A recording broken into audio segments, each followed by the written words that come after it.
Ten človek s rôznofarebnými očami nikdy nikomu neurobil nič zlého. Mal svoj charakter, žil si svojím životom, nik nemohol s ním manipulovať, ale nebol ani zlomyselný, ani pyšný. Ibaže bol k neznámym ľuďom nedôverčivý. Pravé oko mal modré a ľavé hnedé, bol snehobiely. Keď sme sa vracali domov, vždy sa nám už zďaleka pozdravoval, vždy nachádzal pekné slová, s ktorými sa prihováral.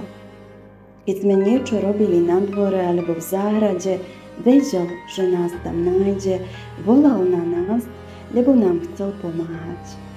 Mal rád našu spoločnosť, ale keď chcel byť sám, nikoho nemohol zadržať, aby sa neutiahol do osamelosti.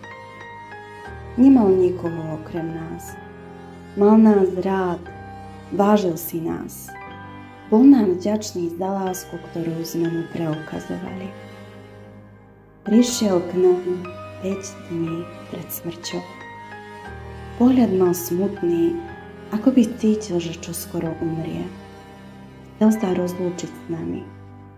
Bol rád, že mu pomáhame a že sa staráme o neho.